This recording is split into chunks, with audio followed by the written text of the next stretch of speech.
I'm sorry, so you don't like Endgame? I do like Endgame. I do Then like your it. point falls flat! No, it doesn't. Now your point falls flat! No, it does not, because I'm saying Black Widow is more CGI. Exactly, they only have 3 films. That's not enough time to So explain. not a lot of time. They even made a 4th one no one remembers because there wasn't enough time. Take Harry Potter away, Comic-Con dies. Bold statement. You heard it here first. Yeah, I'm about to say, this is a low blow. This is like a real Yeah, this low sucks, blow. man. What am I supposed to do? Allow it.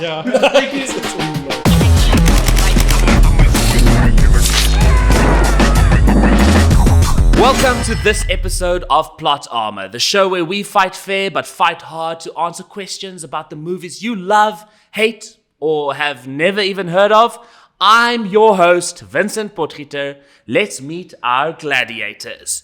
To my very right, he's got animals in his lens and stories in his pen, co-writer of The Suspended Man and a Funko fan since way back when. It's Bruce Crossy. Welcome, Bruce. Dude, the flames are back. It's great to be back here, guys. No, awesome. It's Super good excited to be here, good man. to have you back. I mean, you fought so well last time, right? Yeah, I'm I like, some people say I showed them flames.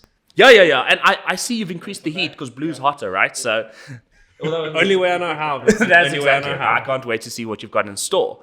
Right next to Bruce, he leaps, he lands, and he crafts each scene. Co-creator of The Suspended Man and a stunts machine. Give it up for Shane Comley-White.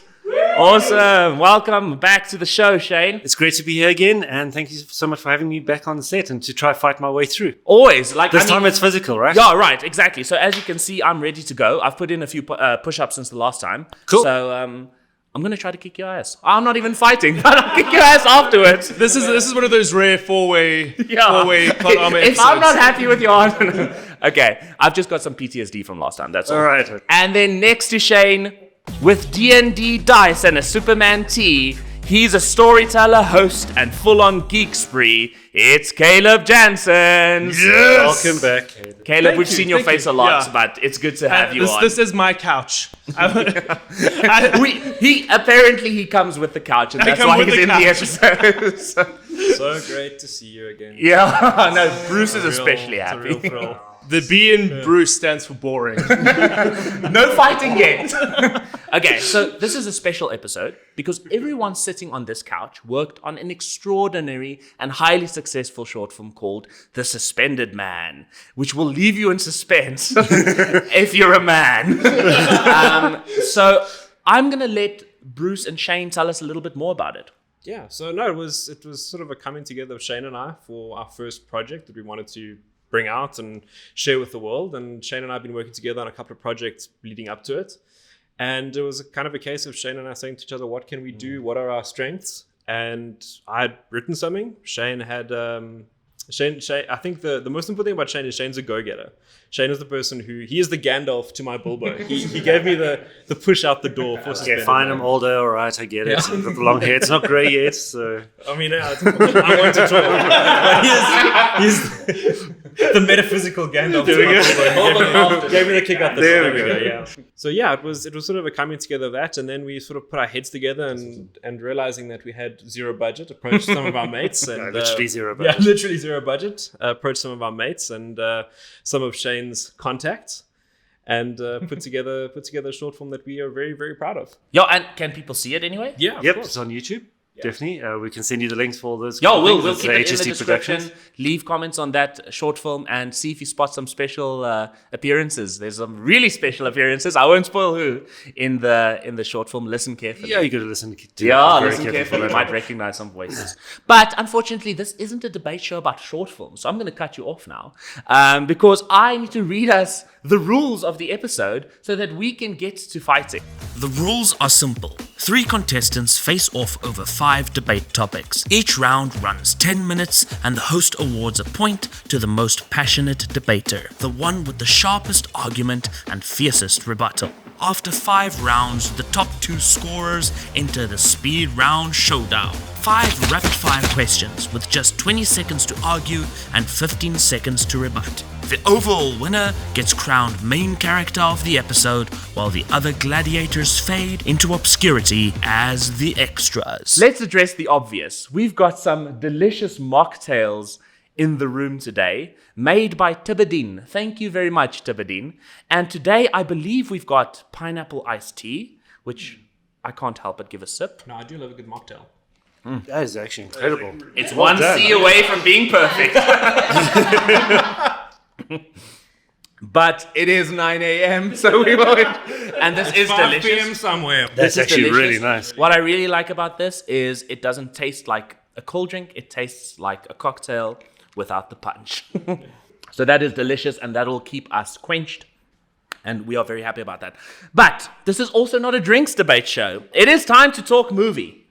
And with that, we will lead in to our very first questions. Gladiators, are you ready? Yes. I am too. Got no because choice, right? I have no skin in this game. So, question 1. At some point, the MCU was arguably one of the best and most successful film franchises to date, with films like Black Panther, Spider-Man No Way Home, Spider-Man No Way Home, Spider-Man No Way Part Home, of the multiverse. and Avengers Endgame, all breaking $1 billion at the box office.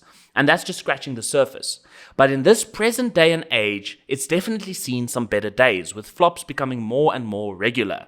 So on that note, we ask you, what is the worst MCU movie? And we're going to start with Caleb. Oh, I think it's really, really simple. The answer has to be Thor: Love and Thunder. We obviously went from the heights of Thor Ragnarok to the absolute lows of Love and Thunder. We have Chris Hemsworth returning as Thor, who was amazing in every single film he's done, and Taika Waititi, who we loved in Thor: Love and Thunder, a great comedic director, but he just went far too far.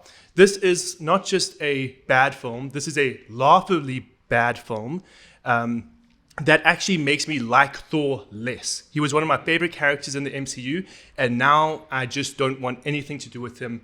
I really, really, really don't like this film. Okay. No, Caleb, please tell us what you really think. Okay, good. You guys all are of looking at me Caleb's like I answers killed gone. someone. Okay, good opening. We'll go on to Bruce. What's your answer? I think for me, it's without a question the Eternals. The Eternals should be renamed as the Eternal Death of the MCU.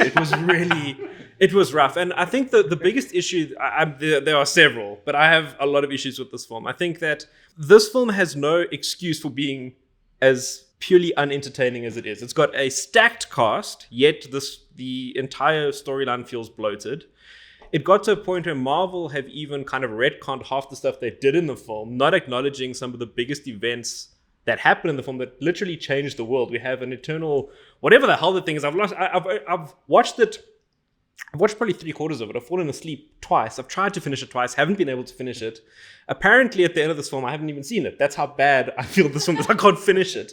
Apparently, at the end How of this can you film, debate this? Sorry. that is how argument is, because it is so bad I can't finish it. It's the only MCU film I've been unable to finish. Literally ends with this thing in the earth that they just go for the next 5 or 6 movies. Yeah, that's just it's there. It's we're not going to address it. We'll put it in the background of one of our TV shows. We'll put a little news article about how this eternal thing is now reaching out of the earth. To me, it's just one of the most bloated, disgusting, awful interpretations of a comic book film that I think we will ever have the most pleasure of viewing. I think it's safe to say you guys don't like these movies. Okay, Shane, give us your answer. Okay, listen, I'm not that bad when it comes to these guys' hatred for the movies itself. I don't even know why they're enjoying movies, but it's okay. I'm here to enjoy the movies, but I'm going to tell you that I do not like Black Widow.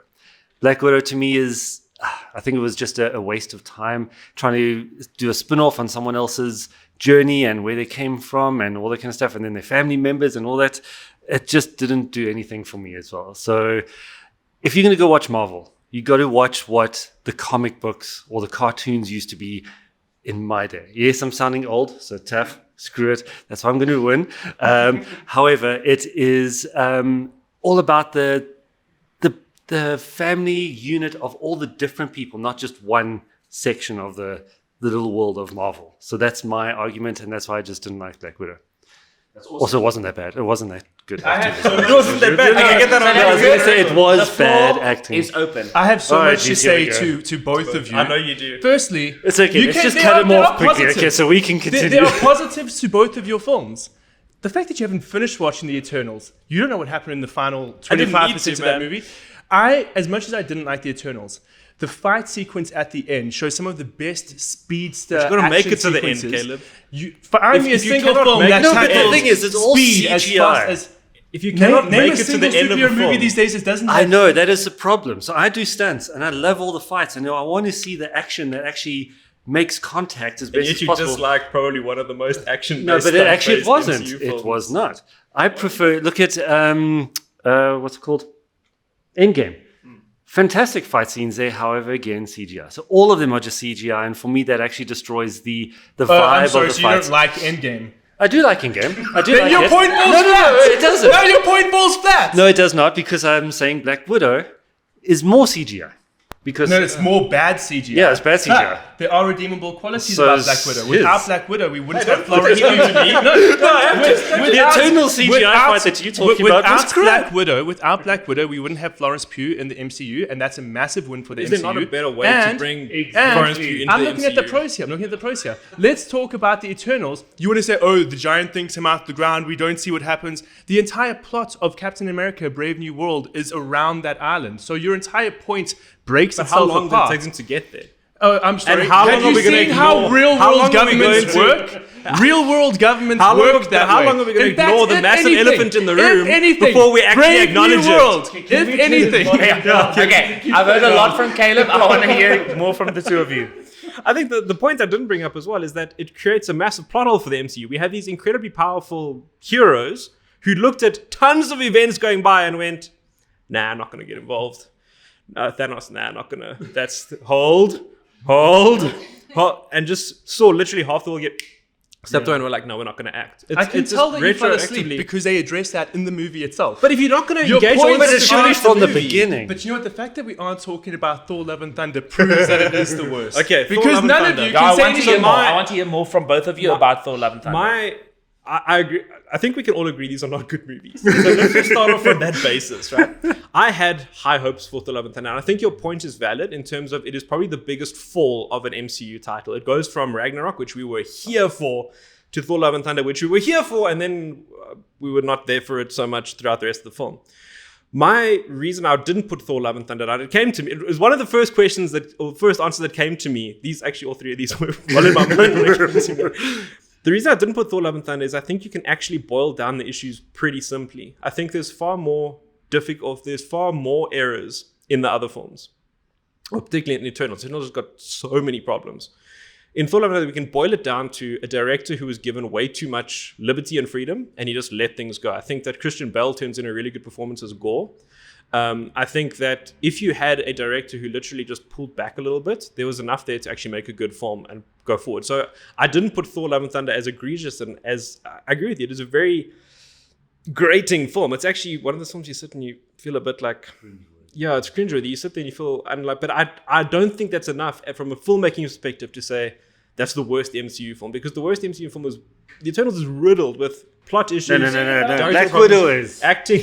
I'm telling you, Black and at the same time, we've got like Thor: Love and Thunder. That you can boil down the issues, and you did, to bad directing and liking Hemsworth less. You're also completely missing the fact that it was character assassination of the highest point to one of the best characters in the MCU.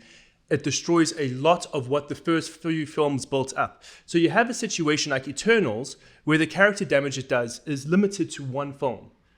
But it's not, because now you're talking about it coming up in Brave New World and being like So a I've basis heard for a the lot film. about Eternals and Love and Thunder. it I want to bleeds hear over. more from you about Black Widow, and I want to hear more from you guys about Black Widow. Black Widow was a great film. Oh boy. I think Black Widow's biggest issue, and again, the reason I didn't pick Black Widow is that it comes down to, again, it's not a badly made film. It's just a film that lacks relevance. Exactly. That's the thing. So what that is doesn't the make it reason? the worst MCU film. Yeah. No, the I worst think thing it does, about Black because- Widow is actually when it came out. If it came out earlier, it would have people That's would have actually enjoyed it that more. was Possibly I agree the with that. timeline. Is the fact that we know it's very difficult to build tension for a character that we know is dead. A movie or so down the line. Yeah.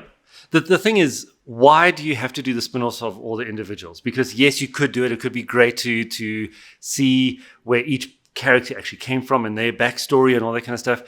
But it's not necessary when you've already done how many Marvel movies and you're trying to add this one in. And for me, it almost seems like just a money-making project that they did. So it was kind of What you're a lot of basically them. doing is just summing up the MCU. No, not all of them. Majority of the Majority of MCU them, but this just is the there to worst pump one. out So money. what? Look, Yes, it is. Spin-offs alone are not a bad thing. I think we've seen Yeah. really good spin-offs come If out. they're done well, not just rushed and kind of just thrown out there, and they have to pump out I think however in many of ways, these. Again, I think none of us will agree that Black Widow Turn is this phenomenal. into your final argument, please. I think we will agree that Black Widow is maybe not the worst film ever. Is it bad? Maybe. It's not the worst film ever. Why? Because it does also allow us to spend time with one of the founding members of the Avengers who was underutilized in a lot of films. We need to give someone like Black Widow her chance to shine. The Eternals, actually, I love Captain America Brave New World because it kind of holds up a mirror to the real world and goes, look how long it took us to address this. That's real world politics right there. When something bad happens, it takes 6 films worth of time for the governments to actually address it. I do not ever want to see Thor again. I never want to ever watch a Taika Waititi film ever again. They completely destroyed multiple films worth of character development in regards to Thor. For what? For a bad film. There are redeeming qualities in both of your films. There are no redeeming qualities in Thor Love and Thunder. Okay, Shane, give me your final argument. There are so many bad movies within the MCU. Yes, there are. I'm going to say that. There's think way we'll agree too. on that. Yeah, they've just gone way too big with it. They should have kept it a very, very small, very niche, and everyone would have loved it. Almost like what the DC world has kind of done, except they've done so many multiples. Okay. However, when it comes to Black Widow, I just think that it was a pointless kind of movie that shouldn't have actually even been aired. It was just a money-making thing around one person and her family, and lots of cheesy lines, and some of the accents were kind of irritating to listen to. Yes, I know it's all Russian and all that kind of stuff, but it was the way that they pulled it off just wasn't selling for me. And dealing with people trying to put on accents when they claim that they are the best people to do accents, it is the worst thing to actually try listen to and say, yeah, they sold it. Because we watch movies in a different way. We don't watch it like majority of the population does. They just go and watch all the pretty pictures and go, oh, that was great. We actually break it down a little bit more and say, there's a flaw there, there's a flaw there, there's a flaw there, and it's generic. That's how I found that movie. Awesome. And Bruce? Yeah, I think the fact to say that, oh, well, Eternal shows real world politics because it took 6 films to get there, just kind of shows that Disney didn't know what to do after they made that massive mess, and it just took them a long time. They wrote themselves into a corner and were like, okay, well, eventually we'll come around to this. We'll figure out a way. We'll put it in the background for a while and then we'll come back to it. I don't think saying that, oh, it's a representation, a film shouldn't require another film to fix it in order for you to look at the film and go, this is good. And for a film that is that stacked with a cast, that has that many stars filling it out, to still feel bloated and have characters that are really underused, and to have a massive Marvel fan try and watch it 3 times, fall asleep the second time, not being able to finish it at all, makes for me the Eternals the most egregious misuse of Marvel money I've ever seen. I take it easy. Time's up. Don't get me started on Star Wars.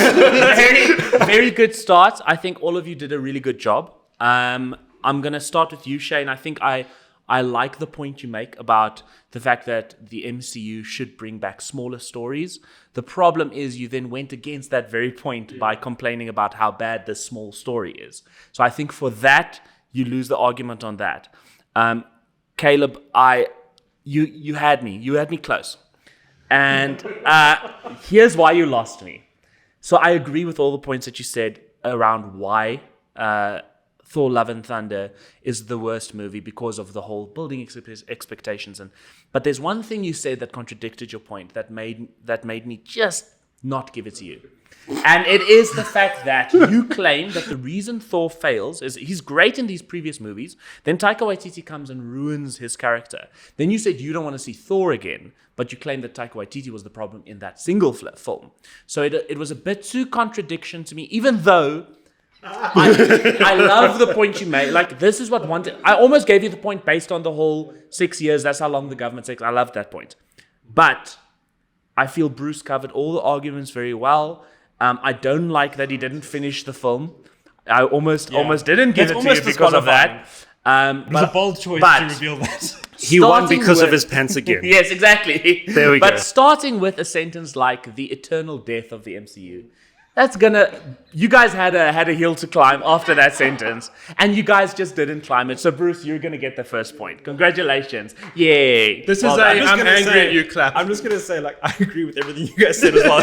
That was a rough one to come out of. Oh, can I just say? I love the Eternals. So well done for winning that. It's his favorite movie. It's his favorite That's movie. why we don't. So well done for winning that, because I genuinely think it's like an 8 out of 10. But that's You know what? I'll go and finish it, and then I'll come back and polish it out. You're not going to be invited back on the show. What's wrong with you? Bruce is going to be like, I guess I was wrong. It's a good movie. Okay, we're going to go on to the second question. Even though there are quite literally hundreds of thousands of movies in existence, most of them are made up of the same combinations of story beats and plot devices. Usually these puzzle pieces come together in ways that leave them feeling fresh and exciting, but some tropes feel completely played out. So what is the most annoying movie cliche? And we're going to start with Bruce. There's no Just time because you to won the last explain. time? You can continue. There's no time to explain. It grates me like you cannot believe. To me, the notion that in all of these films, there's this massive event that happens or this thing that needs to be addressed. Quick, jump in the car. There's no time to explain. Take 3 seconds, explain. It is just an excuse for poor writing. There is the writer is basically saying to you, we don't have any way of building tension here. So we're going to just make a miscommunication between two characters happen because one's going to interpret the other one's actions completely differently to what they intend. It bleeds over into series. We see it in series more and more at the moment where they have long-running moments of like, oh, these two characters are getting along too well. We need to bring it up. Okay, no, let's just have a miscommunication take place where one doesn't explain what the scenario is and we're just going to blame it on time. We're going to say, no, there's no time. There's always time to explain. You're going to take a car ride together to the massive explosion and in the car you can explain there. So jump in, I'll explain on the way. That's how you fix. There's no time to explain. Awesome. Shane. The villain speech. Every movie that has a villain has to have this long drawn out speech about what they're going to do, how they're going to do it, why they're going to do it, and what motivated them to actually take the specific ideas and concept of what they're going to do to kill this person. And guess what? Every single time that happens, there's always something that foils that plan, and there's always going to be someone that's going to save the day at that particular moment. The villain speech for me is the worst timing, the worst space that they could actually use. Just let the thing flow. It'll be a lot easier. Awesome. Caleb. For me, this is so bad, you could almost call it the eternal death of the MCU.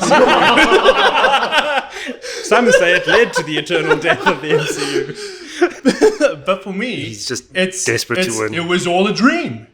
There is nothing as infuriating as going on a journey that you realize amounts to nothing. And we see this in television, we see this in movies and video games. You go on this entire journey with the character, and ultimately it leads to nothing. It's pointless. Everything that they went through in regards to character developments, everything that they went through in regards to the journey that you as the viewer goes on. There has never been a time where someone wakes up, it was all a dream, and you go, yeah, that was a good twist. I like that. Never. You can get a good villain speech. You can get a sometimes a good reason that you don't have time to explain. But you never have a good, he woke up. It's a dream. Yes, you never get that. Okay, fight it out. You did get it once. Where? Breaking Dawn. I think as a Twilight fan, as a proud Twilight fan who read the books and was like, how are they going to make this movie Right, let interesting? us discuss. How are they going to make, Twilight I've now. been Team Edward for years. How are they going to make this interesting? The idea of that sort of building tension in that scene, and that you can use it as a plot device. I feel you can use a dream sequence as a plot device to teach a character something, to push forward some new ideas into them, to make them sort of go, oh, but I think it's one of those things where you've got to use it very specifically and very carefully. You don't want to go on too long a journey. I agree with you there. Like, go on too long of a journey with character, you feel like you wasted your time. But there is an opportunity for a bit of a twist, a bit of a jarring of the audience if you use it sparingly. I think all of these cliches are cliches for a reason. They probably have, writers feel that they have some usefulness somewhere. So if you use it correctly and in that moment of like, we're going to teach a character a lesson, we're going to show the audience a different perspective, add a bit of shock value, that might help you with that there. That just not, yeah. It's not that it can never be used. I would agree with that. Where it was like, there's no time to explain. It's just bad writing. Where I disagree with you there is there's no time to explain. If you change his words ever so slightly, there are tons of good moments that come out of exactly that. The Terminator, come with me if you want to live. Is Get in the ultimate. chopper. That's not. There's no time. It's to ultimately, explain. there's no time to explain. Come with me if you want to live. But It is there's- the same thing. It's not. He is offering an explanation. Come with me if you want to live. He's not Because saying there's no time to explain.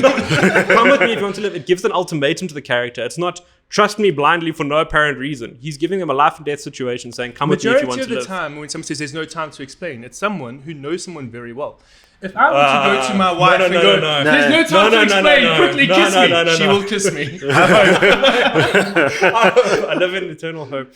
I mean, if I go up on the street to somebody and say this, if I go up to a random person and say, "There's no time to explain. Get in my car," I don't think they're going to. But you know what? I'm going to prove there's a way to make both of your things work. Okay. If the villain goes to the good guy and goes, "I will tell you my plan, but there's no time to explain," then it's perfect, and I've saved you both. No. And the only thing I'm that would sorry, make that Caleb. worse, Listen, you can't use our arguments. Let the man finish. He's bursting. He's going to die. Okay. The only thing that would make it better that if the villain goes, "I don't have time to explain," is if the hero then goes, "It was all a dream. I don't know what's going to Shane happen." gets to respond first to that. Okay, now I think that you're just picking at straws here. You're just trying to use our arguments to boost yours, first of all. So I think that's quite low class kind of stuff. Sorry, It's Caleb. like the okay? villain speech. Exactly, yeah. Yeah, exactly, Caleb. Come on. But your whole thing about it's a dream. Okay, I'm going to say that there are movies that have actually pulled it off exceptionally well. One of them is a real-life cartoon mix, and it's called The Page Master. Have you ever seen that? You have? I've read it. Okay, so The Page Master is basically about a boy who's in his treehouse, and he falls into a dream world of books. And he goes through all the different adventures of it. But then he wakes up, and because of that dream, where it was just a dream, he then starts reading books better and more frequently. So that paid off very well. So yes, it was just a dream. So it can be pulled off very well. Yours, on the other hand, there's no time to explain. There isn't. How short are movies? They're only so long. We've got 90 minutes of a movie. Seriously, Bruce, you can't have the entire... I know you like speaking, and when we're on the phone call together, sometimes in whatever world it is... The next project I pitch you, I'm going to say, "Shane, we need money. There's no time to explain." Exactly. So we're like, cool, who are you going to get it from? But you explained it. But the thing is, Bruce likes talking. And when he talks, everyone just sits back and happened to keeps play quiet. the game? No, Not we the- are play playing the the ball, game. not the No, we're player. playing That's the character because it's you. It's fine. No, but you need that little bit of suspense when it comes to certain movies. Like Better writer will create the suspense without there's no need to explain. Born Identity and all of the Bournes. They had that in there. And because he was so good, he wasn't a very vocal kind of character that he didn't need to explain at that particular So there time. was no use of but there's no at need to that particular explain. time, but he did later. So that But he never space. said, he never went up to there's no time to explain. Yes, he did. Acted. No, he did. When? I think it was Born Supremacy. Born Supremacy. So they waited till the third film. But that's okay. The third They film, still and then did they it. ran out of ways to build tension. We'll No, fact cool. check that. Yeah. Let's go I think under it's the assumption that he says it. Supremacy. Okay, so let's say it is the Bourne Conspiracy. They waited 3 films and they got to oof, we don't have a way to build tension with Jason Bourne. He's going to use the no time to explain. Exactly. They only have 3 films. That's not enough time to So not a explain. lot of time. They even made a 4th one no one remembers because there wasn't enough time. If only they used those time to explain. You know what? You know what? I choose to watch the Bourne trilogy as a complex way of waking up from a dream. Oh, okay. Because he doesn't have any memories, because he didn't remember the first dream. And he couldn't He has explain to it. relive it all. That's why he couldn't explain. Exactly. And that's why I hate He went up The from Bourne a movies are reverse dream. fantastic. I think we've skimmed over your point though, John, on the villain Yeah. speech. So the villain speech, similar to my argument against Caleb, is that it can be used effectively. The long drawn out one, it's become comical. Yeah. And even then, it can Exactly, be used thank in a you. fun way. So it has become comical. So you're making me with No, my no, point. but you know what? It's not worse. No, Because but I'm there's saying merits is, to it. there's variance to it. So it can be comical. You can use it in an Austin Powers movie. Yeah, no, and it they becomes do, to incredibly great funny. effect, yes. Exactly. So it's Yeah, become but a they're trope that some cheesy. people- it is cheesy. All But the it's, time. But not all of them have to be. A villain speech can boil down to a very short, succinct And honestly, way to fill the audience in on what happened in the movie that they might have missed. So if it's succinct and short and be like, ha, got you there, instead of, hello, Mr. Bond. but I will even give you, a Mr. Bond monologue that actually does work. Watch Watchmen. Ozymandias does a villain speech, and it's powerful and emotive, and guess what? It happened half an hour ago.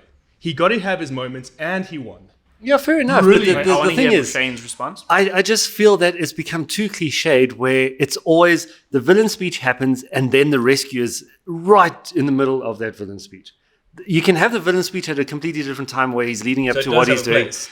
Maybe, but not at that particular Roll this moment. into your final argument. Okay, not at that particular moment where they are trying to do the save of that particular person that he's trying to kill and giving his speech to of, I was so beat up when I was a young child and this is the reason why I'm doing it and all the kind of backstory that is pointless to that particular speech. If it's going to be a good villain speech, it must be relevant to what is happening at that time and it mustn't be broken or destroyed by the hero coming into the camera and actually saving the character. Okay, Caleb, give us your closing thoughts. How disappointed would we all be now if we closed our eyes, opened, and none of this happened? Well, I don't know. It would be quite These good. people would be annoyed. We would all be annoyed. On top of that, there are good villain speeches. You can watch any episode of Doctor Who, and when the Master is talking about his plan, you're like, oh, damn, that's scary. It happens. There is a time and a place for it. There has to also be kind of this explanation so we understand why the protagonist does what they have to do. As the viewer, we sometimes need that villain monologue. In regards to you, your point is so dumb, I forgot it. I get that a lot. There's no time to explain. You see, there wasn't enough time. And there was so little time, I forgot it entirely. Okay, Bruce. Yeah, I think to boil it down, we've established that there's usefulness in a villain speech. So I'm not going to harp on that. There are cases where it's egregious and disgusting and awful and a horrible trope, but it can be used effectively in the right place. You even sort of started going down that route of saying, if you place it somewhere else, if you use somewhere else, and I think Caleb hammered that point home pretty well. If we all woke up from a dream and we were very frustrated, maybe you wanted the audience to feel frustrated for that short period. There is a place to I want use my dreams audience as to always be happy. Watch Warfare. That is not going to make you happy. That movie is super anxiety inducing.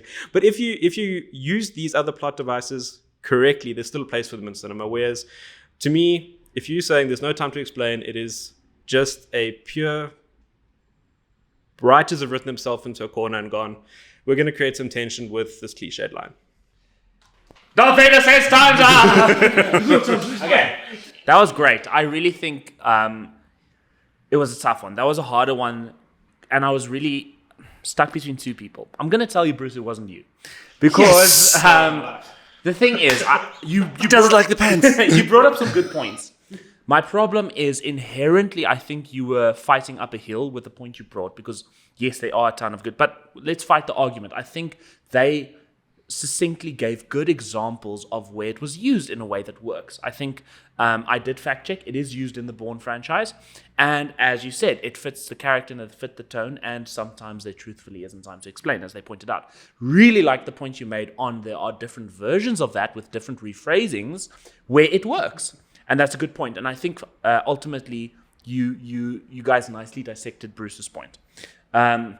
Although you fought hard, like towards the end, I was like, oh, come on. Go down swinging, man. Shane, I'm not going to win any of these. I know that. Okay, I'm just saying. I'm gonna tell you. You might not suspect this, but I'm gonna tell you that this is gonna be your point. Really? And it was Caleb's. That was painful. It was Caleb's for 90%. 90%. And the reason you're gonna win this point is because I think you had a really good opening argument that painted the picture well. And I think that you had a good dissection of the points next to you. And when you were able to give a good example of, and I mean, two good examples were given, it was ultimately a thing of yours was torn down to the point where his argument stood standing stronger was he gave a brilliant example. He gave a brilliant example of where it was all a dream was used in a correct manner. And he did as well. And I really liked where you pulled that from. That was an interesting place to pull it from. And ultimately, I think it was, and I've seen it. I know what you're talking about. And I think it was the best argument left standing. And to be honest, Caleb, I think you lost the point as well when you started trying to make us wonder if we're dreaming. And I'm like, This is real life. Get real, Caleb. Get a job. Move out of the house, Caleb. So because of that, I think Shane gets the point. Congratulations, Thank you, Shane. Thank you. There can be miracles. I know. Wow. But it was all a dream. Bullying is alive and well.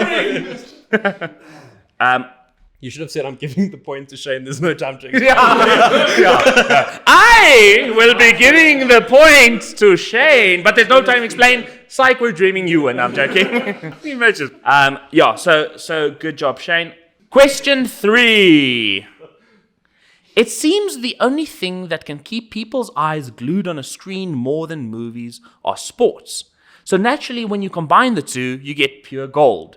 We ask you, what is the best sports movie ever made? Shane, we're going to start with you. All right. the sign before that. Okay. Best of the best. It's a martial arts movie. 2 countries coming together.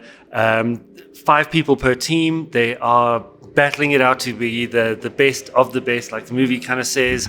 And it shows so much character, so much vulnerability between the different characters itself. I just love the way that these martial artists actually put their entire body and mind and soul into this movie and into the fight scenes that were there. And they were real. They were real combat fighting scenarios that actually worked exceptionally well. Awesome. Caleb, go next. So I have chosen Rocky, a film that has quite literally inspired generations. I know many people that are not just in the boxing industry, but in the professional wrestling industry. And all of them ironically said, I want to be a boxer, I want to be a professional wrestler, because they watched Rocky. So it has a real world implication, and people's lives have been changed because of that movie. But it's not just a good rags to riches story that spawned an entire franchise. It is a great sports film because it also breaks down boxing as a sport in a way that the viewer doesn't even realize they're learning more about the sport as they're watching it. It is the perfect way of taking a sport and a movie and bringing them together. Both are the hero. It's not just about the main character. It's not just about the sport, but it's a perfect blend of both. Awesome. And Bruce? For me, it's Remember the Titans. I think it's a film that comes from a period of time where Disney were making live-action movies that actually mattered for a start.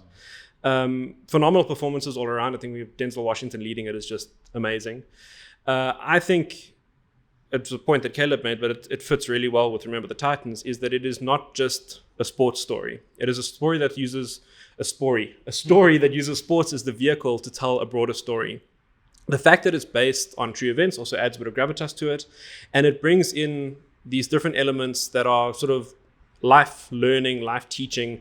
It's not about winning the game at the end of the day. It's about why we love sport. And I think the reason we love sport is because it offers us something greater than ourselves. It's not just about people chasing a ball or throwing punches. It's the journey that it takes us on and where it takes us. It's not about the end result. And I think Remember the Titans is one of the best examples out there of a film that delivers on that. Awesome. Fight it out. Can I please start? Yes, please do. What were their names? It's called Remember the Titans. Do you remember the Titans? Yes, what was every single one of their names? The nice thing Otherwise, about you it haven't is paid attention to the movie. So actually, I fell asleep halfway through the movie and didn't finish it. So I was asleep during the part where the names were mentioned. The point of it is that you remember the Titans. It's about a team. That's what I like about the film. There's no individual who stands up, and different individuals stand up at different times. And that is really, I think, a metaphor for life in a lot of our times. We have times when we're down, our friends stand up, we lean on them. It deals with the civil rights movement in the United States, which is a really conflicting time. And I think using sports as a story to tell the journey from...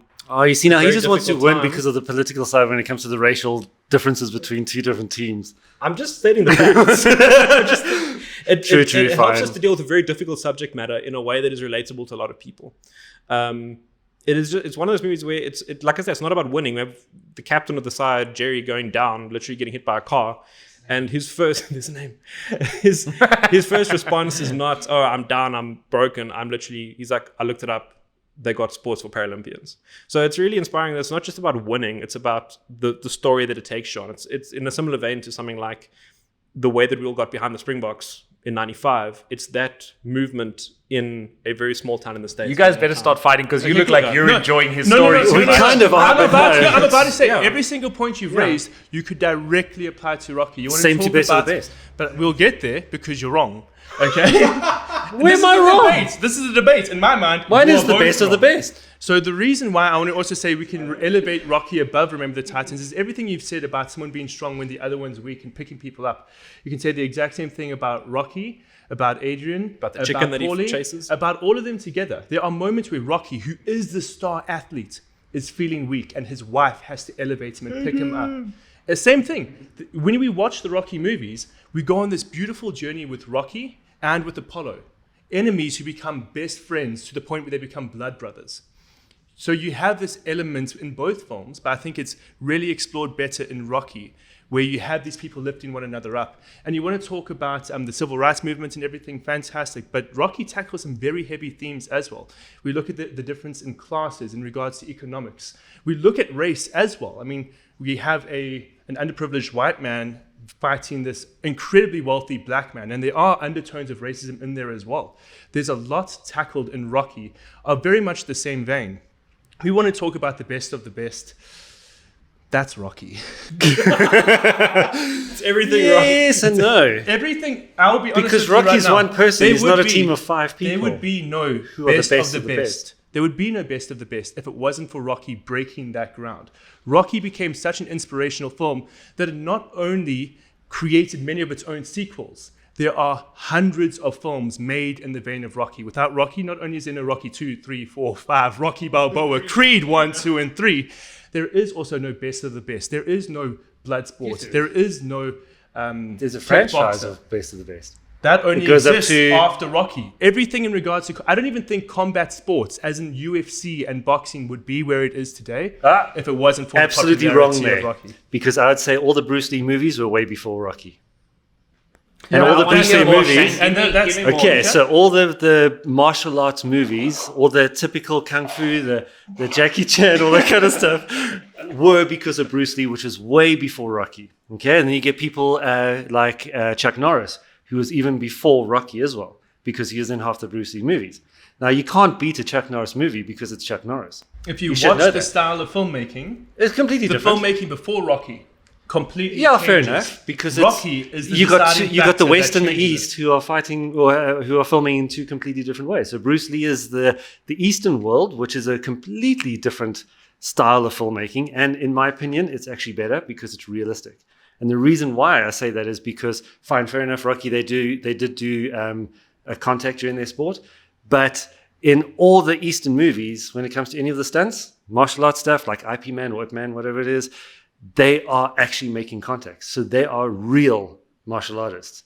It's not always the fake actors that are trying to perform. Was best I'm of not. the- okay. Yeah, sorry, I'm not trying to say that Adrian wasn't a boxer, okay, but he was. He was definitely a boxer, and that's what he liked, and that's why he wrote the story. Best of the Best followed both sides of the movie world, which you got the Western and the Eastern style of martial arts, okay, and filmmaking. And they combined the two, and that made it a very, very impactful fight sequence with their tournament styles that they had, as well as very emotional. Plus tear-jerking when Alex's son, which we'll get to the actor's name now. Alex's son got hit by a car and he had to leave the team and rush back, and he also was injured. And then the end of the movie where they kind of, no matter how much battle they had between the two of them, or two teams, they actually felt so sorry for each other because of tragedy that happened in the past and all stuff. So very, very heartwarming movie. Adrian had that, but it was more, Rocky had that, but it was more about him and Adrian the whole time. And then their domestic abuse, disturbances that they had. Not abuse, disturbances that they had. Is that why his eyes are blue gold? So it's, That's how he trained. and fine, fair enough, he fought the Russian. We all know who he is. But I just feel that Best of the Best had so much more story between them, bringing a group of people together that weren't friends, building them up to be a team, to fight against an unknown enemy in that sense. And that was the Koreans at the time. And they actually all joined together, which spurred Best of the Best 2, where they became brothers. Bruce, I want you to start with your final argument. I think some great. He just hoomed me. Oh, I'm angry. I think some great points made, Laura. I think we've all outlined why we love sports films, and there's elements of those in all of the films. I think Remember the Titans brings all those elements together in the most impactful way. For me, I think it's a contained story that shows how not only we have individual changes occurring as a result of sport within a team and within individuals' lives, coming from diverse backgrounds, diverse white people, diverse black people, a diverse community going through change. The change in that movie doesn't just occur, the story we go on doesn't just occur within the team. We see the outward spreading of that into the community and the ability to change hearts and minds. It's kind of everything that the movie Invictus wishes it was. So for me, it's just a film that brings all those elements together beautifully. Phenomenal performances, great monologues by Denzel and Ryan Gosling making an appearance, one of his first movies as well. So tons of cool names and little Easter eggs that to look for if you're a fan of actors later on in their career. And it's just a film that I will go back to time and time again. Okay, Bruckheimers are good. Well, Shane, you can go into your final argument. I'll definitely say you have a point with Bruckheimer. Bruckheimer movies are fantastic. It definitely is. Bruckheimers and Michael Bay movies are fantastic because of the way that they portray the story. However, they do a lot of the same kind of storytelling the whole way through. You don't get a very small self-made company that is making a martial arts movie like, fine, fair enough, Rocky. But The Best of the Best was made by Philip Rhee and his brother, Simon Rhee. And they came up with the idea, they came up with the whole concept, and they developed this entire franchise of those. And if you're not a martial artist, maybe you won't know them as much. But that, to me, was my biggest inspiration to every single tournament that I attended. I would watch that movie the night before the tournament, and that actually gave me the inspiration to be able to compete as best as I possibly could. So for me, that was a very inspiring movie because of the techniques. I used to try to replicate some of the techniques, and one or two of them worked. But I think it's also just because of the team spirit that you had and working together with the people that are backing you on the sidelines to try get you to be the better martial artist. So that's my Awesome. And Caleb? I think all the points you've raised are great, but you can apply all of them to Rocky. You want to talk about impacting the community? Watch Rocky. You can't possibly tell me for a second that the entire sequence of Rocky bringing the community together as they run up the steps isn't a tearjerker. It is powerful, and it's iconic to this day. You want to talk about great monologues? Rocky is full of great monologues. So you're nodding because you know. Rocky's a great movie. This is a hard topic, this one. It's a very difficult topic. And moving on from that, we want to talk about, you spent a lot of time breaking down the difference between Eastern and Western filmmaking, to your credit, but at the same time, you can very distinctly see the difference between pre-Rocky and post-Rocky sports films. Mm-hmm. Rocky changed the game in regards to sports movies, and it continues to inspire people to this day. You mentioned how you used to watch Best of the Best. I did the exact same thing with Rocky and Judo. And ironically enough, I went to a wrestling event recently. People were watching Rocky before they went to compete. It's like your Lucky Underpants. Rocky. So I think in many ways, Rocky kind of takes everything we love about sports films, but elevates it. It ties together sports, it ties together humanity, and it elevates both. Okay. And the dark side says time. So, thanks. So, it's so tough. I constantly was switching who I thought was winning. It wasn't a one-horse race. This was definitely like all of you had different sprints. One thing that started coming up, and I think this is Shane, you died at some point in this argument. But the thing is, what's beautiful is you took someone with you. Yes! And never alone. And the problem is, what started happening on this couch is I started hearing arguments about what's the best fighting movie, best martial arts movie, best. And it became too much of that, where at the end, you started touching again on best sports movie, but I almost had this sense of, oh shit, this is the question is about sports. And I think you tore down I loved your point on the Bruce Lee being more inspirational, all that stuff, and you took him down nicely there. Don't hit me! But the truth is, combat sports now! You had a very, very, very small chance of winning Best of the Best as best sports movie. And you didn't do it, unfortunately. So it was a very high underdog story. I'm very surprised none of you brought up any Rotten Tomato scores, whereas some have very low scores. We'll say that. I really wanted to give it to you because by far, once again, if the question was what's the best movie amongst these three, you argued it perfectly. Unfortunately for you, though, I can't handle it. Bruce argued the best. Bruce argued the best. What is the best sports movie? So if I'm looking at the question, I have to give this to Bruce because none of you even took his movie down whatsoever. All you said was... But you can't. It's a Bruckheimer. I'm sorry. We built on it, and you just said, well, remember that, which is funny. Yeah. But there was no breakdown. Caleb, You please guys, don't hit me. you guys can't see this. They're holding hands under the table now. So, It's not under the table. so fortunately, unfortunately, guess who, based on who I'm talking to, Bruce gets the point. So it's 2-1 Bruce as we go into our fourth question. Question 4.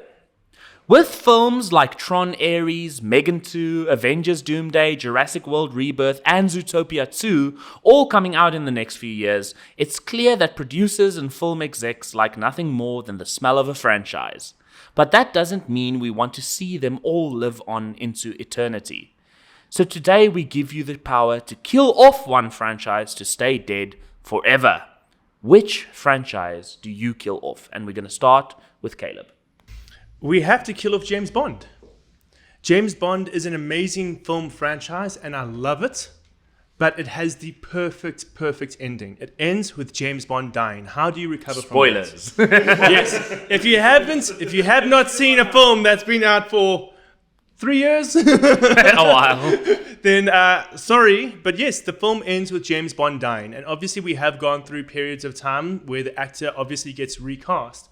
But you never see James Bond die. I don't want James Bond to turn into something like Toy Story, where you have a phenomenal ending with Toy Story 3 that becomes pointless because of Toy Story 4 and upcoming Toy Story 5. I want James Bond to end to keep the integrity of that story intact. Far too often, we sacrifice art for profit, and I really don't want that to be the case with James Bond. Awesome. Let's go with Bruce. This is a painful one for me because it's a franchise that I dearly love, but Harry Potter has got to die.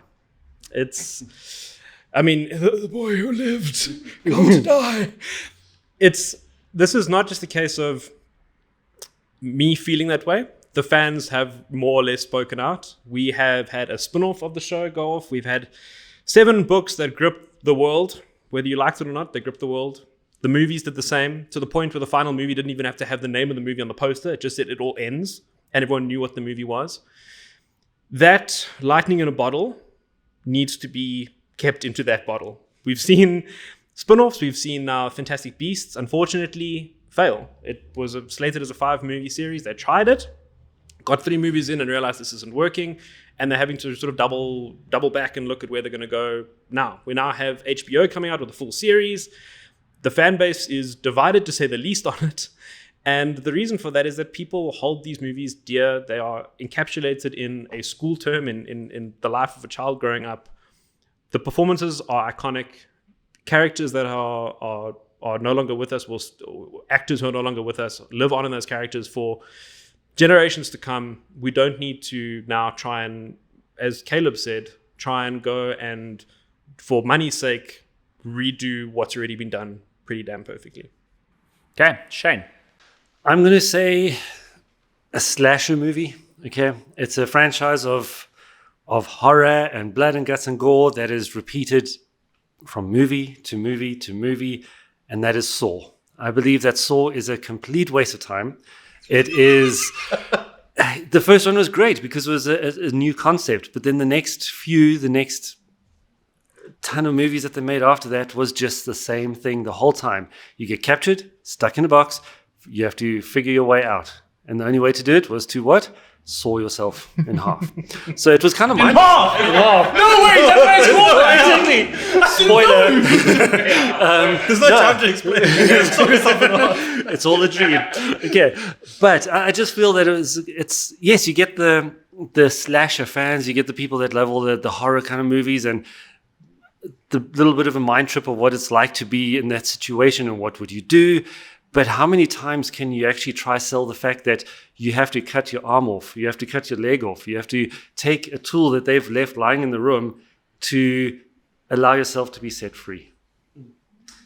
Find it out. So, where I want to disagree with you straight off the bat is the last Saw movie was actually one of the best received in the entire franchise. Yeah, fair enough. People Maybe loved because they knew it was the latest end. Saw. They loved the latest Saw. Maybe because and they they're saw it was waiting the for worst next one. No, it was great. People loved it. Saw is more of a genre. It's representative Yeah. of a genre, and I don't think you can kill that genre. It's a genre of a puppet master with a whole lot of people. It's the Come same up way with that people something love- new. Even if you were It's the same way to people love cancel Final this- Destination. It's No, the but come up with same something new. concept. Like, you've done the same thing for how many movies in a row? Okay, come up with a different way of doing it. So don't have the same concept the I whole want way to through. agree with you. Have the puppet master in a different way. Let him evolve a little bit more and let him be better than what it was in the first time. Here we go. I want to agree with you, but you are, in my opinion, simply wrong. The fact that the last one was one of the best received and people are actively campaigning for the next one proves that there is a desire for people to watch it. I didn't like the last one. And as we said, So that's why I don't like the you movies. might not like it. You might not like it. But the common consensus is, hey, that was phenomenal. Let's get another one. Where I would like to also kind of agree with Bruce is that even if Saw were to stop, there would be so many Saw copycats continuing. Saw has gotten to the point. observed. Yeah. It was Sawn. Saw has gotten to the point Seen. where it has transcended its own type of film and become its own genre. You can't kill Saw. Saw will kill you. Oh, seriously? But the thing is, they went. Think about please, another we're not gonna genre. fight this. No, we couldn't fight this heard a lot one. of Yes. Saw. Let's hear a little bit about that. I'm fine. going to go against Bruce Because now. I know how much you love Harry Potter. Because I'm a passionate fan of Harry Potter. What I will say is the fact that there is already a series in the works for Harry Potter proves that there is a desire for some people to still continue From watching executives. it. No, and if we look Listen, at if I told you James Bond was in development, your argument would not be there's hunger for it. You'd be like the executives are clamoring for money. hey, my guy, Well, you guys are Why actually are you just shooting interrupting each other me? down with the same arguments. why are here, you which is fantastic. interrupting me? Because it's a debate. Sorry, So- please continue. So Let me have a drink. there is already yes, please. I'm finished. Okay, let's about the drinks. Keep talking. So there is actually a very strong desire for more Harry Potter content. That's why there For people's was- bank balances. That's why there was a stage play in production. That's why there were additional books written. Let's talk about Hogwarts Legacy, one of the most profitable games. Video games. But still, the medium lives on. There is a desire for people We to asked what consume film more should be content. killed. And What I film will. franchise I should will be killed. continue there. Yes. Let's even talk about the fact of the Harry Potter films as an adaptation. Truth be told, they're not the greatest adaptations. They brought a lot of their own ideas into it. A lot of fans have been craving for a true, proper adaptation of the Harry Potter books. And I can guarantee you, if they said, look, we're going to be making a page-for-shot remake of Harry Potter, people would line up in droves to watch it. Harry Potter was wildly successful, and a lot of people think they're great films, maybe not the best adaptations. There is room to go. We need more Harry Potter films. There is a lot of room for that. I do think would that take Harry Potter. I do think But that with the Harry Potter films that it's inspired a culture within the people that give them a space to be free. Now, if there wasn't Harry Potter, we wouldn't really have a massive Comic-Con vibe like that. So take Harry Potter away, Comic-Con dies. I'm not saying take the franchise away. No, but you're saying Keep end it. You're saying end it more. I'm So saying end it I'm has saying to. Bold statement. Yeah, You but- heard it here. No, I'm just saying the concept of all of that, it kind of ruins people's adventure and fantasy life. And think about the different generations. We grew up watching the first batch of them. So you need to rekindle it for the younger people who haven't had a chance to actually live our old school one, because all the graphics are now outdated and they're not going to watch it. So they want to watch something new and fresh and interesting. So But then you have to make Saw for the kids. no, you can't do that You gotta make it because kids different. can't watch Count that it. argument. They can't because it is R-rated and kids can't watch that. So there we go.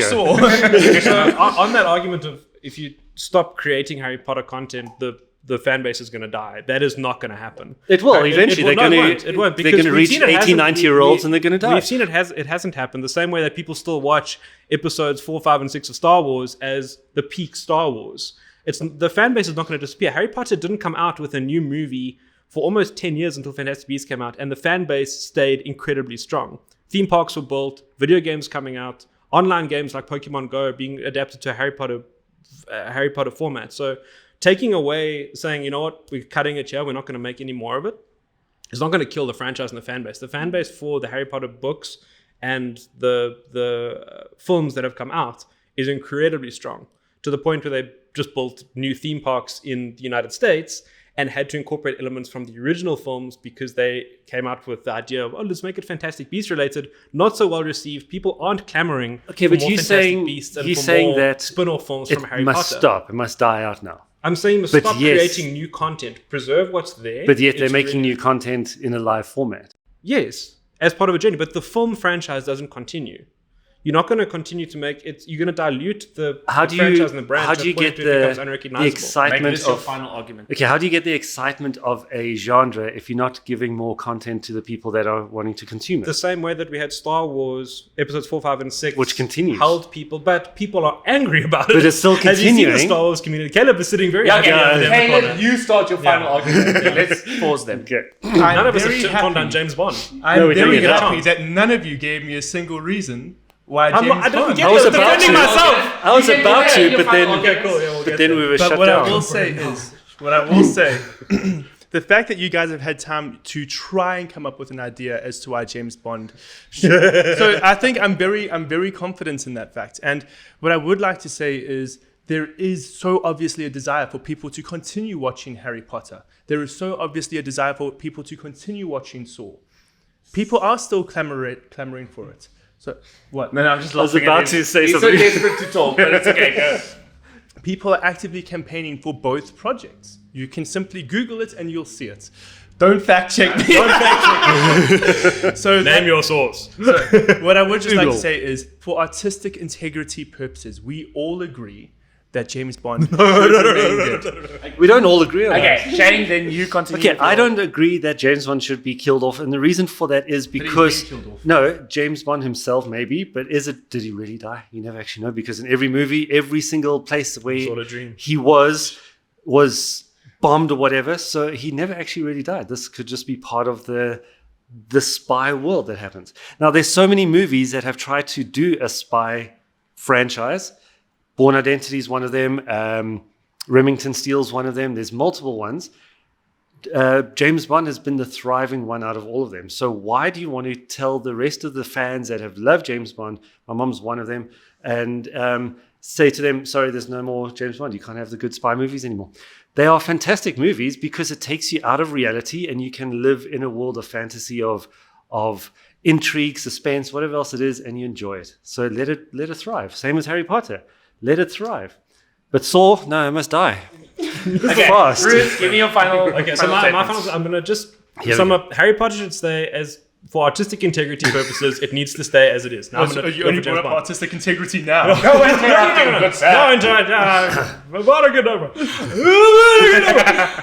The I'm sorry, everybody. the fact there's not been a character, arguably, who has been reimagined more times than James Bond. Everyone's got their favorite James Bond. Casting new James Bond does not dispel Daniel Craig's James Bond era. So if you love that era, it's going to stay the same. A new company has just bought the rights to James Bond. So the same way you told me that there's more appetite for Harry Potter, there's clearly more appetite for James Bond. People have favorites. People are constantly talking online about who the next James Bond should be. It's actually a measurement in many people's career. They say, Cavill should be the next Bond. This one should be the next Bond. It's actually like a milestone in a lot of actors' careers to be considered for a Bond role. So there's no world in which James Bond needs to die. I mean, aside from the fact that he is dead. There's not been a character more... And everyone has their favorites. Some people love Roger Moore. Some people love Sean Connery. Some people love Pierce Brosnan. Who might be James coming Bond, back? who's probably They insider said that- information. James Bond needs to die. Saw is a franchise. Needs to die. Saw has unfortunately become a... Did you say James Bond? James Bond did die. Okay, James Bond doesn't need to die. And Saw is a genre that can't die. So, very good round.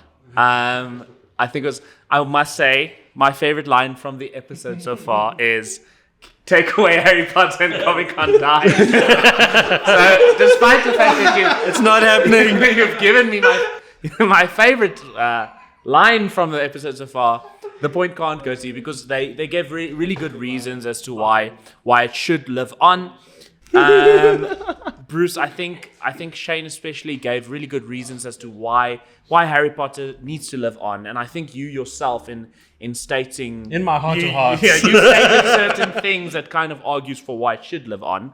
Although, I hear what you're saying, good argument, but ultimately Caleb definitely gets this point because Caleb gave the most solid reason for why this franchise should die. He didn't just name something that okay.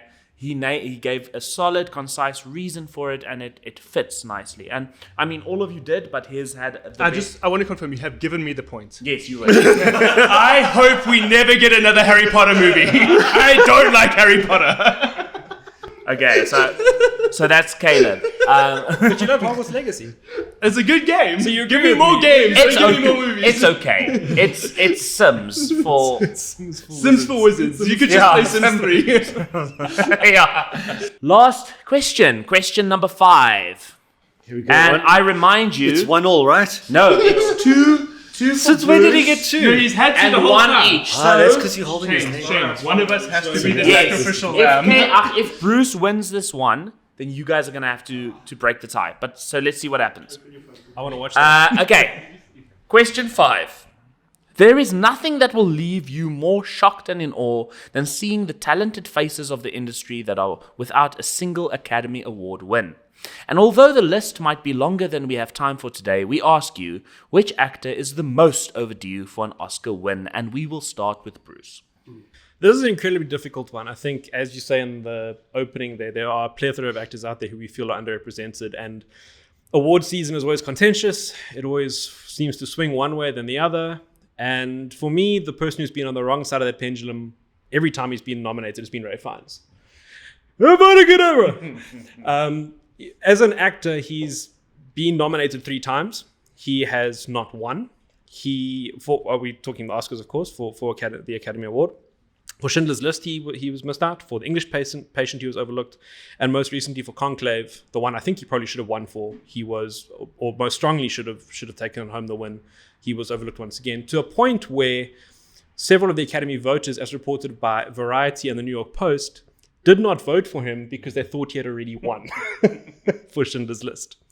So he is an incredibly versatile actor. He has worked in a role where he was very one-dimensional in Schindler's List, just pure evil, all the way through to Conclave, where he's got a bit more of a duality to him. So I think he's that kind of actor who's very pliable, very pliant, maybe not as willing to campaign. And I think that's one of the reasons he's probably been overlooked. He's not one of those who's going to go out there and look for the attention. He looks for the work rather than necessarily the wins, unlike someone like Bradley Cooper, who's very actively seeking roles that are going to land him an Oscar nomination.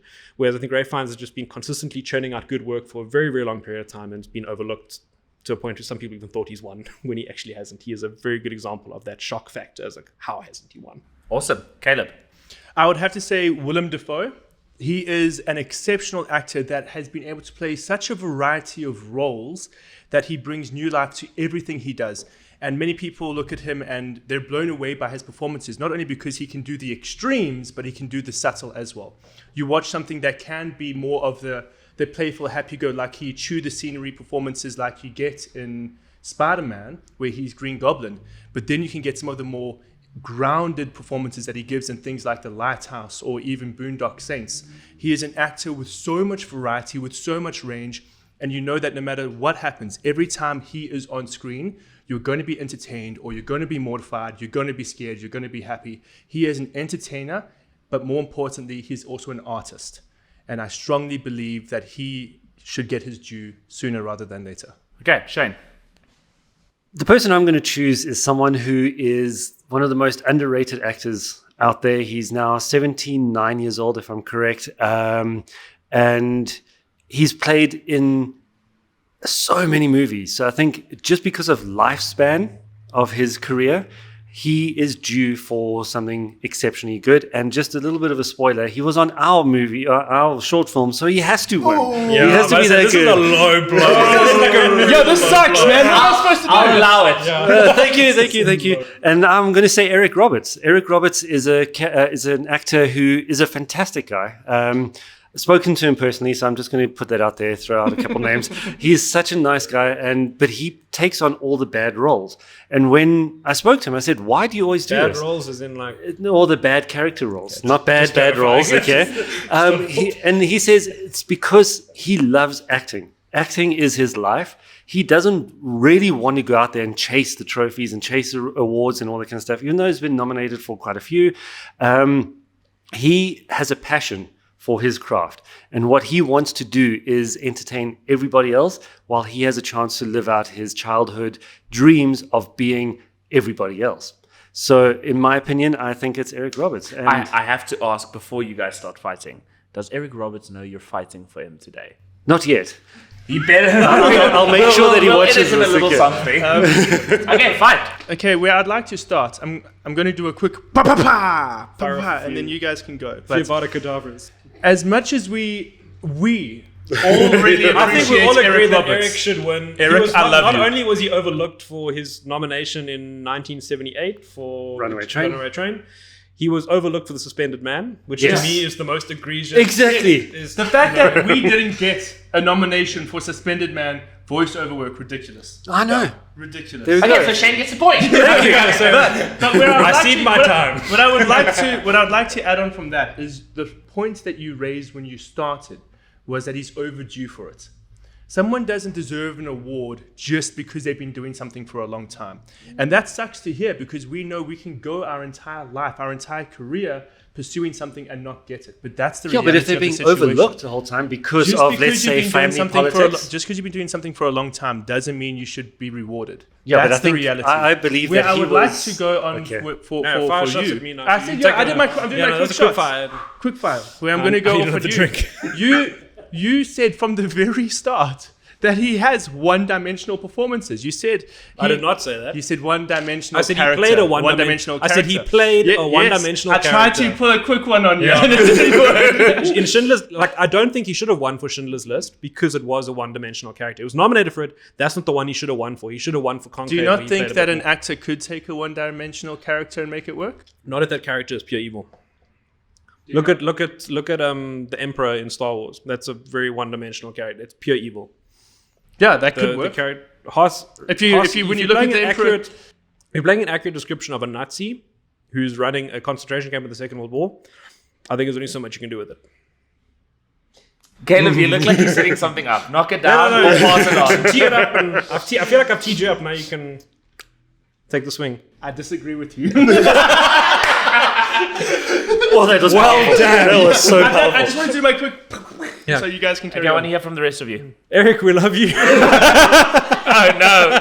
Yeah. You've set yourself I up think here. it was a low blow to choose Eric because I love his films and I love his films and I love the variety of stuff that he's done. But he hasn't been taking on the projects recently that really garner the level I think that he would feel. He's taking a lot of roles to do what he loves. Is Eric in the room with us? Is Eric here right now? Sweating. He's taking on a lot of roles to do what he loves, and that's amazing. He's not being, I think, selective enough with his projects to really hammer down a role with a director who is going to take him back to those levels that he was in the 70s and 80s. Yeah, so fair enough. Right now, at this time of his life, he's taking on what he wants to do just because he wants to do it. But back in the day, he was battling all the press that was going on between him and his sister. There was a lot of stories and a lot of controversy and a lot of stuff like that was actually happening, which isn't always true. And he had to fight against her. So he was compared between the most wealthiest actress of the time and himself. So how can you compare against that? So he was, in my opinion, he was being judged by her. And if he didn't have a role that could beat her, he wouldn't be able to stand a chance to win an Oscar. Do you think he wants that limelight again? Back in the day, yes. Now, no. No. But he has had a chance, and I believe that if he was given the chance, he would have been able to prove himself way above a lot of the actors that are out there now, because the standard of acting from what he's done compared to now is so different. You get a lot of these people that are just famous because of media. It doesn't mean that they're good actors. So I believe that Eric actually has pulled off so much that we don't even know about. Okay, Caleb, you're going to start with final arguments. No, you started last time. Let's switch it up. Bruce, you start. And I want you to, you can still knock down everyone else, but I want you to tell me which movie your actor should have won for. Ray Fiennes should have won for Conclave. I think he beats out Adrian Brody for The Brutalist. I think that if you're comparing previous nominations, his nomination for Schindler's List is very similar to Brody's nomination for The Brutalist. And where Ray Fiennes has really been overlooked is that I think he's been sort of looked at in the past as the guy who was the commandant in Schindler's List. Still doing phenomenal work and then getting recognition to the point where people still remember him so much for Schindler's List, which I don't think he should have won for, that people think he won for it. And we have members of the Academy saying we didn't vote for him because we thought he'd already won, which in itself is ridiculous at the face of it. You should be voting for the person who did the best regardless of how many times they've won. But I think in Conclave, he brings something very nuanced and different to his role. He's a character who's struggling with his faith, who is steeped in faith at the same time, and trying to go through a very, very difficult political time in the church. So there's a character that is, for any actor looking for a role that's going to give them that accolade, that is the kind of role that you want to bring it home for. And I think he delivered a phenomenal performance in it. Conclave for me is the one he should have won for. I think he should have beaten Adrian Brody out for the Oscar. Awesome. Shane. First of all, let me just say this. These two friends of mine here, Eric, they love you too. Okay. So they've asked me to say, please He's don't got a be gun. He's making us do this. He told us to fight. Look, when it comes to Eric's movies, he's got over 700 plus movies that he's been in. Different roles, small ones, big ones. I do think that Money Train was his biggest, Runaway Train, where he has the broader scope of his career and his acting ability in that particular movie.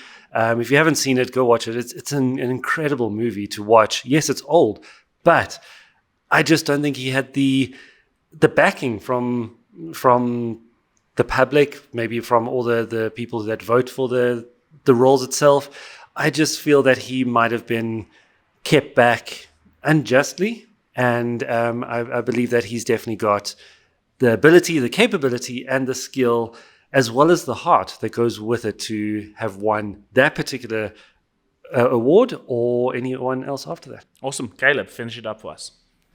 I would like to say Willem Dafoe, in my opinion, is such a great actor that you could actually just pull any of his roles out of a hat, and there is merit in every single one of those performances. The one I would probably have to choose from, though, which and I think in many ways was arguably his most unique, most weird, was The Lighthouse. And many people look at The Lighthouse and go, oh, that's style over substance. But when you watch the film, no. Yes, it's beautifully shot, and there are many gimmicks in its filmmaking. I don't even want to say that. But the movie is carried by his performance. And yes, it might be highlighted by the black and white and everything like that. It might make it feel more moody. But even if that film was full color, he would still be captivating in it, just like he is in every single role. And we've raised our points about Eric Roberts, but I think those do stand. And to your credit, he should have won, but he didn't. And so I think in many... Same for Willem Dafoe.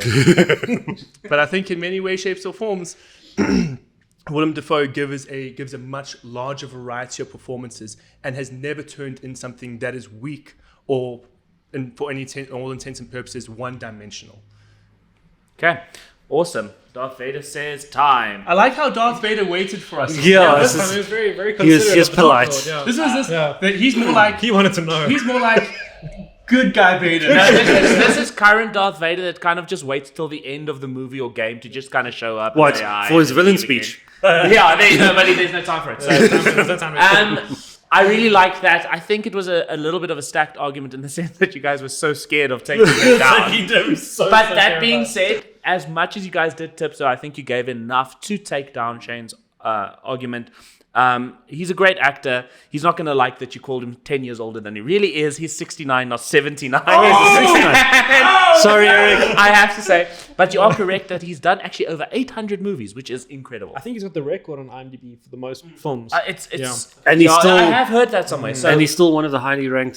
so top 5,000 consistently. So that's awesome. But unfortunately, I can't give you the point because you just never Sold fought it. back against the Fine. against the point that overdue kind of means they're bursting to win an Oscar now, and it kind of doesn't feel that way anymore. It We'll tell you feels what, like it's when he's in fast. the movie that I'm writing, Make him win an Oscar. He's gonna There win. you go. That's a tall glass to fill up. And I will say, Bruce, I think you brought a lot of good points, and honestly, that would be my pick. But my issue is, I think you conceded too many issues. You can't fight for someone that's overdue for an Oscar and then qualify why so many of his nominations were not correct, you know? So I think fighting against nominations makes that dueness a little bit less. I did not hear a single bad thing about Willem Dafoe. I didn't want to say that at the I end. have nothing bad to say That's about okay. it. That's the truth. I mean, all three of them were incredible, actors, so and you Caleb can't fight. fought for him well in the sense that he's extremely current. He's extremely relevant to this day. And he fills that role of just becoming more overdue as time goes on, not less. Can I add something? So Caleb gets the point. Yes, okay, now I want to say something. Go for it. One of my favorite things about Conclave is a joke that my very close friend made. He watched it on the airplane, and he said Conclave is basically... Yeah, here we go. What's that good? Conclave is basically Gossip Girl, but in the church. Yeah. No, it's a great movie. It is a really good time. I'm really happy I watched it on an airplane. Okay. So we are going to enter the speed round showdown. That means miss you. it's Caleb v. Bruce. Oh yeah, we're all about that, B. It's all about the V. Okay, you guys are tied 2-2. So the points don't. Now it's the first to three wins. Shane, to three? Yes. As in 3 speed round questions. No, it's 5 questions. Once you get 3 questions, you can't be beaten. Okay, cool. So Shane, I'm gonna need your help. At the end, I'll point at you. You tell me who you think won. They won. No, okay. Yes. Swella behind the cameras. I'll need your help. So this is how it works. I will ask you a question. Answers are first come, first serve. So if it's A or B, whoever chooses A is going to have A and you automatically get B, but fight for it still. You're not allowed to say, haha, you wanted to choose B in your argument. That's stupid and you will lose. If you can't give us an answer, you forfeit the point. You will have 20 seconds each for your initial argument, followed by 15-second rebuttals. Each. So there's no interrupting. You each get a turn, and I'll tell you when it starts. A winner will be decided after the rebuttals. The overall winner of plot armor will be the contestant with an unbeatable amount of point. In this case, first to 3. Okay. I'm going to go to the timer. Okay. You ready? Ready as I'll ever be. Mission Impossible or James Bond? James Bond. I heard Caleb first. You're going Mission Impossible. Caleb, your argument starts in 3, 2, 1. James Bond is one of the most iconic, not just spy franchises of all time, but movie franchises of all time. There's a reason why we were even fighting about it today. The fact that we have to get new actors to play the character because he is so popular just proves how important James Bond is to cinema as a whole. Okay. Bruce, you ready? And go. So Mission Impossible being carried by a single actor pretty much throughout the entire thing, I don't think you can recast Tom Cruise for Mission Impossible. He has made it more than just a character that he's playing. He has elevated that franchise to like a movie star level status where you are going to the cinema to see Tom Cruise in Mission Impossible because he does things for Mission Impossible that nobody else does for their films. You're Okay, hold talking on. And all you did there was talk about Tom Cruise being the vehicle for Mission Impossible. If you take out Tom Cruise, it doesn't work. If you have the ability to remove one element of a film and the whole thing falls flat, then it just doesn't work. The thing about movies is that every single piece has to work together. okay, and Bruce, go. I see my argument. I don't know what to say. To that. Okay. He's right. He's right. I've got nothing to. What am I supposed to say? Just do that 2 more times. Automatic point to Caleb. But We're like, gonna give what am that I to supposed Caleb. to say to that? You take Tom Cruise out of Mission Impossible, the whole thing falls flat. There's no. There you go. No, So what's that's the? a good Okay. observation. You should be like, you take all of the James Bonds I was out. going to say you take the spy out of James Bond, and what do you have? What do you have? Okay. Are you guys ready for the next question? Okay. Should all movies be 90 minutes or 3 hours long? 90 minutes. 3 hours. Okay. Bruce, in 3, 2, 1, go. Movies literally live or die by editing, and if you cannot tell your entire story in a 90-minute period, it really, you start to lose the audience. So as a writer, you need to be able to tell your story succinctly within 3 acts, within 90 minutes, hit it, go forward. The longer movies are, you generally tend to lose audiences over time, and it leaves too much space for self-indulgence. Cool. Which is what we saw in Wicked. Time. Hold on. And go. You made a comment on editing. Editing makes or breaks a film, whether it's 90 minutes or 3 hours. If you can tell a good story in 3 hours, you can also tell a good story in 90 minutes. When you look at all of the greatest movies, the most successful movies, they're usually nearer to the 3-hour mark than they are to the 90-minute mark. There is art in taking your time. When you're rushing to hit that 90-minute mark, You're 20 like I was seconds. rushing there. Okay. Are you dragging or rushing? Rebuttal with Bruce, and 1, 2, 3, go for it. I think you leave too much room for yourself when you go to a 3-hour mark. There's far too few good 3-hour films out there. It's either great or it's not. When you're talking about all cinema, we want all cinema to be good. The amount of good 3-hour films out there are far less than the ones that aren't. Okay. And Caleb. What you said could apply for both. There are just as many bad movies that are 90 minutes long as they are good. If you want to actually take your time, though, to really spend time with these characters, there are creative ways to make films 3 hours long. 90 minutes is the stock standard. Stop. It's Standard for a reason. Sure, that's really tough. Okay. Now, this is not as clear cut. Shane, who's your point going to? I'm going to have to say 90 minutes as well. Okay, so you prefer I'm his going with argument. Bruce. Okay? I'm your best friend. I am voting for Caleb because I think he rebutted every negative Bruce gave well. So hopefully we can hear Suella, but you can shout. Who does your point go to? Okay, so you prefer his argument. Okay. No, but remember, you're giving towards the argument, not the answer. I know. Okay, cool. The examples that he made. Okay. I also think of a few movies that are 3 hours long, and I was like, can you get Okay, fair enough. Then it's 1-1. So, Well done, buddy. ready for the next question? Yes. Ooh, okay. This one, you guys aren't going to be able to answer as quickly. Is it a 3-hour long answer or a 90-minute answer? Okay. What is the best movie name for the worst movie? The best movie name for the worst movie.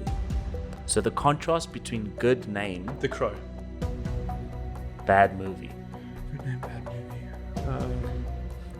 5, 4, 3, 2, 1. Dunkirk. No. Ah, you said Dunkirk. Do you want to fight it? No. Oh, that's terrible.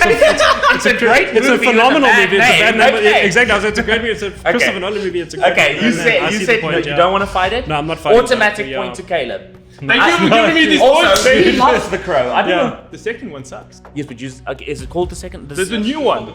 Oh, of course. Yeah. Okay. Fair. No, it's the fourth one, technically. I'm not good under pressure. No. Good. Okay. So that's 2 points, Caleb. 1 point, Bruce. If you don't get this next one, Caleb wins.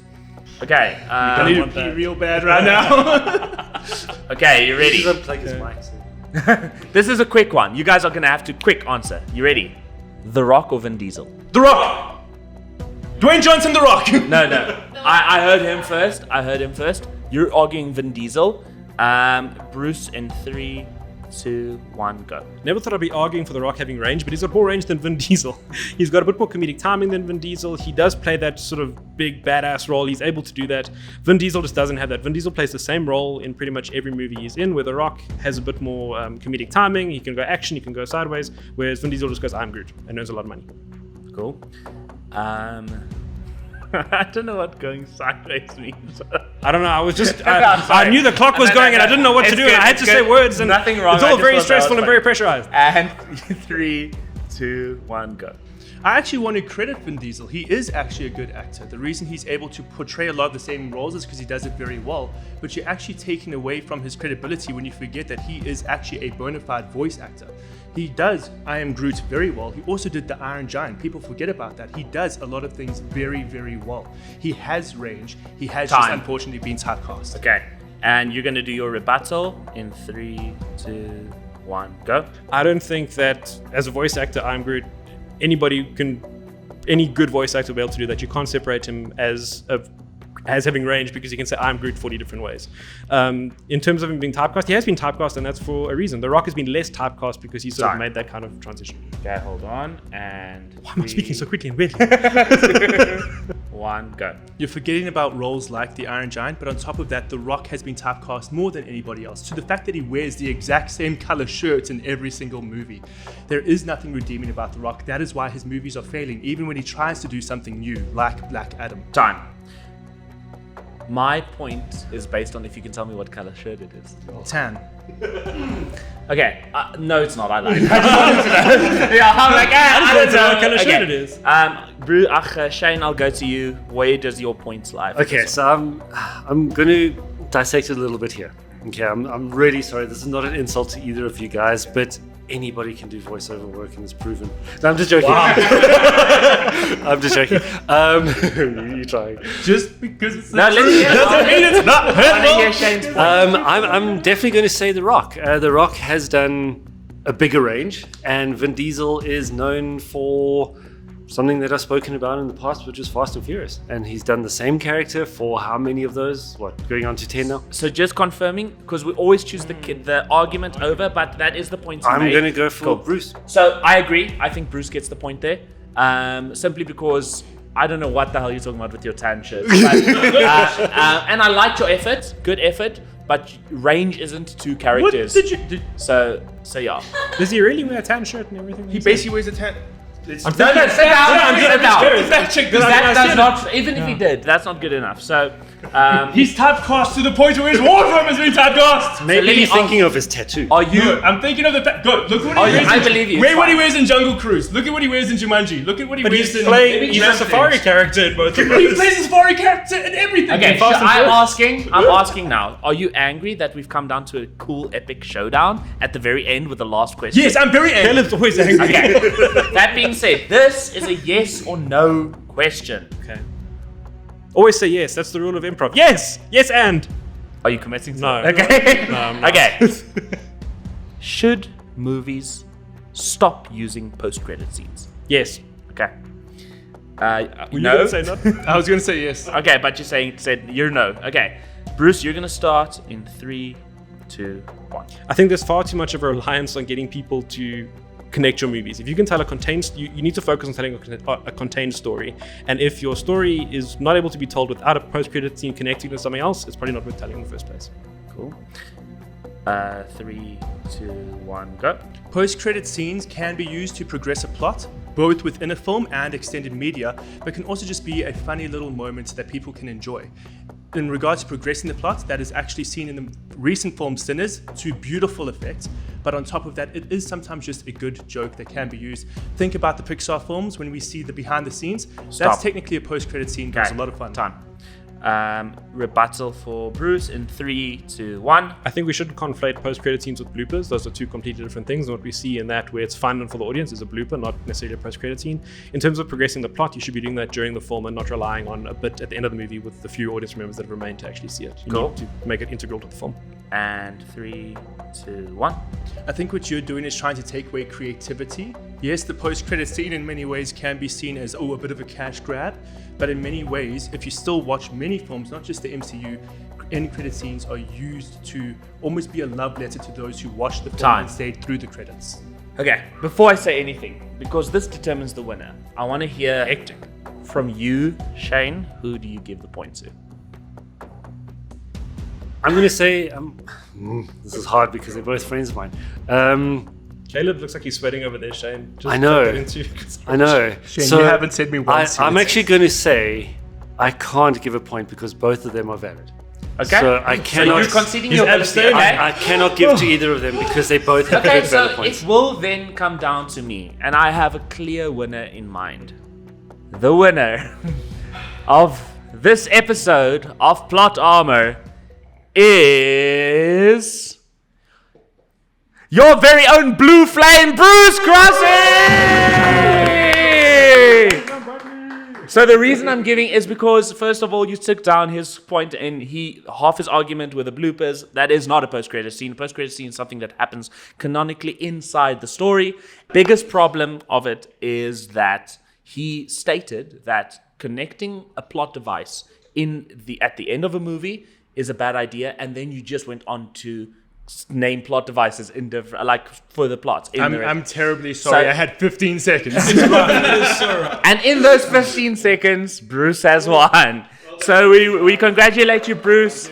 You have fought hard, fought fair, and all of you brought amazing energy and amazing points. Caleb is going to be dreaming about killing you all by cutting you in half. But it's all a dream, so it's okay. Yes, it's okay. I didn't really lose. Yes. Wake up, Caleb. I wanna give quickly. I mean, Bruce, you win, so you get the first chance.